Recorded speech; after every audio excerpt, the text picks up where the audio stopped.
દ્વિતીય સત્ર માટે વિકાસ મૂલ્યાંકન લક્ષી અસાઇનમેન્ટ ધોરણ 7 નવનીત પ્રકાશનનું અસાઇનમેન્ટ છે અને તેમાં આજે આપણે દેખવાનું છે વિષય ગણિત. તેમાંનો પ્રશ્ન 5બ આપણે દેખવાનો છે. 3માંથી ગમે તે 2 દાખલા આપણે ગણવાના થશે અને આ 3માંથી ગમે તે 2 એટલે કે 2 દાખલા તમે લખશો તેના 6 માર્ક્સ એટલે કે એક દાખલાનો તમને 3 માર્ક્સ મળશે. તેમાંનું આપણે દેખવાનું છે પ્રકરણ 11 કે અવિભાજ્ય અવયવો પાડીને સંખ્યાને ઘાત સ્વરૂપમાં દર્શાવો. તો પહેલી સંખ્યા છે આપણે 900 છે. તો 900 છે તેના અવિભાજ્ય અવયવો કેમના પડાય હું તમને શીખવાડીશ. જો હવે 900 ના આપણે અવિભાજ્ય અવયવ પાડીએ તો પહેલાં તો આવું શું કરવાની, ડાણી પાડી દેવાની આવીને, બરાબર. આ ટી જેવું કરી દેવાનું. આ 900 એ લઈ. હવે જો તમને અમુક કહીશ, તમને ટ્રીક આપીશ. ટ્રીક તો ના કહેવાય, એક પ્રકારની ચાવી કહેવાય. જે તમે ધોરણ 7માંય ભણ્યા, ધોરણ 6માંય ભણ્યા છો, ધોરણ 6માંય તમે ભણ્યા છો ગણિતમાં, બરાબર. એટલે તમારા સાદી ભાષામાં દેખો કે આ 0 છે ને, 0 તો 0 વાળી સંખ્યાને ઘણી બધી સંખ્યાઓથી ભાગી શકાય.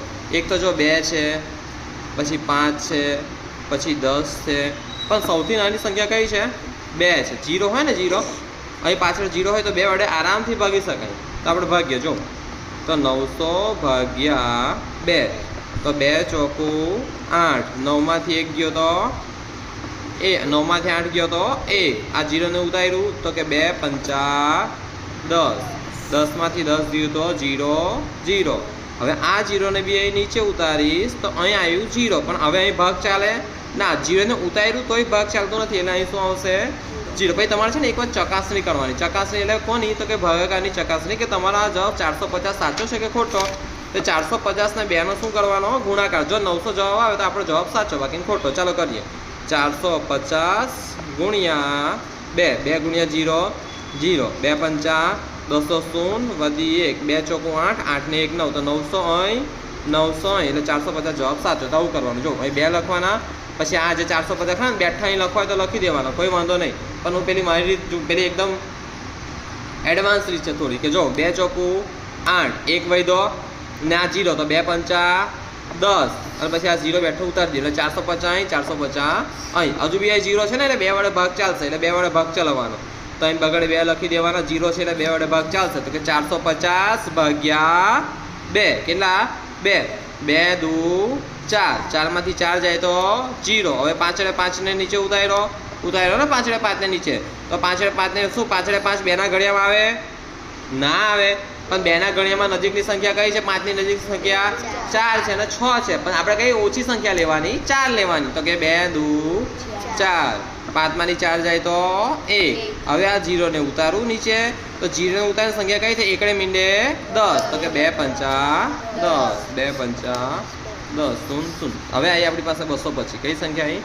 225. એટલે કઈ લખવાના? 225 નહીં લખવાના, બગડે 2. હવે 2 વડે ભાગ ચાલે તો કે ના ચાલે. કેમ? જો 2 વડે ભાગ ક્યારે ચાલે? જ્યારે 1 મિનિટ અહીં લખું છું. 2 વડે ભાગ ત્યારે જ ચાલે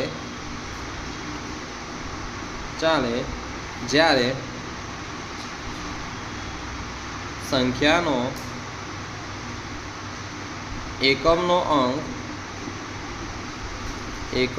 અંક 0 એટલે કે 0 અથવા એને શું કહો બીજું?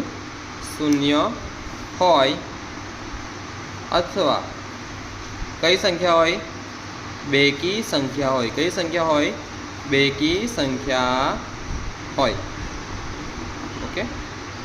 2 વડે ભાગ ત્યારે જ ચાલે જ્યારે સંખ્યાનો એકમનો 0 અથવા બેકી સંખ્યા હોય.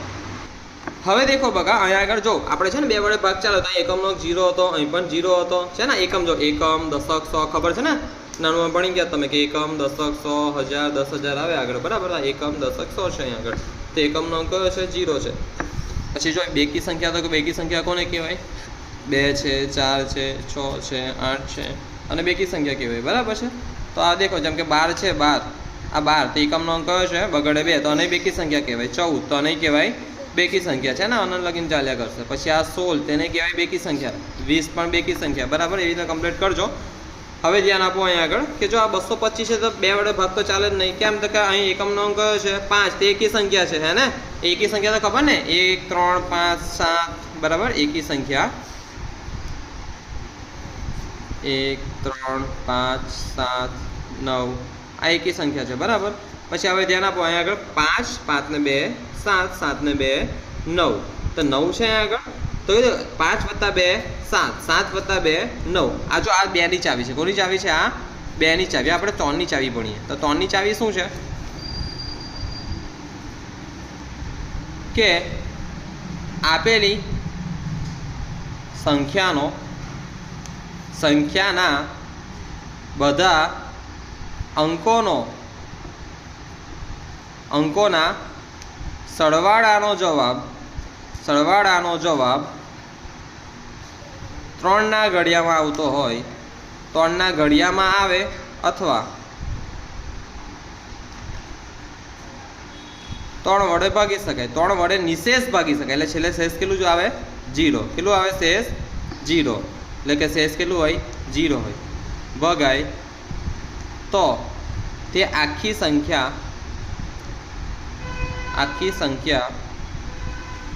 પણ 3 વડે નિશેષ ભગાય ઓકે એટલે છેલ્લે શેષ 0 આવે એટલે કે જો આ સંખ્યા છે 5 + 2 7 7 ને 2 9 તો શું 9 3 ના ઘડિયામાં આવે છે ને તો આવે છે તો અહીં 2 નહીં લખીશું આપણે તગડે 3 શું લખીશું તગડે 3 તો તગડે 3 લખ્યું હા તગડે 3 લખ્યું ને ત્યાર પછી આપણે એને ભાગવાનું 225 ભાગ્યા તગડે 3 તો 3 ના ઘડિયામાં 22 આવે ના પણ તેની નજીકની સંખ્યા કઈ 3 + 21 1 વધ્યું ઓકે અહીં 0 ને પાછળ 5 તો 3 × 5 = 15 15 માંથી 15 જાય તો 0 0 તો અહીં કેટલા લખીશું 75 હા ને 3 + 7 = 21 1 વધશે ને 1 ને 5 15 તો 3 × 5 = 15 3 × 7 = 21 થાય ને એટલે 1 વધશે ને 1 ને 5 15 એટલે કે 3 × 5 = 15 હવે જો હવે આપણે દેખીએ 7 ને 5 કેટલા થાય 12 થાય 12 3 ના ઘડિયામાં આવે ને એટલે આને પણ 3 વડે નિશેષ ભગાય તો 75 ભાગ્યા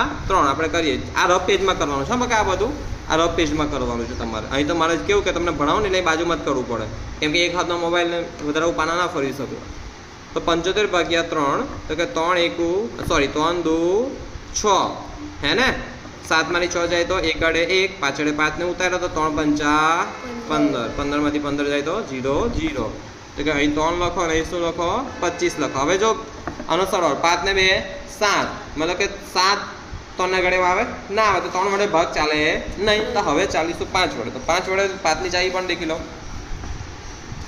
5 ની ચાવી કે એકમનો અંક શું હોય એકમનો અંક 5 શું હોય 5 અથવા શું હોય 0 હોય તે સંખ્યાને 5 વડે આરામથી ભાગી શકાશે બરાબર તો હવે આપણે દેખાય એકમનો અંક 5 છે તો 5 ના ઘડિયામાં 5 પછી આવે ને પાછું 25 પછી 5 એકુ 5 એકુ 5 તો જો હવે આપણને શું મળ્યું 900 બરાબર માટે 900 બરાબર 2 × 2 2 × 2 ગુણ્યા 3 × 3 3 × 3 ગુણ્યા 5 × 5 5 × 5 તો હવે એને ઘાત સ્વરૂપે દર્શાવવાની છે તો 2 કેટલી વખત છે 2 વખત તો 2 ની 2 ઘાત ગુણ્યા 3 કેટલી વખત છે 2 વખત તો 3 ની 2 ઘાત ગુણ્યા 5 કેટલી વખત છે 2 વખત તો 5 ની 2 ઘાત તો થઈ ગયું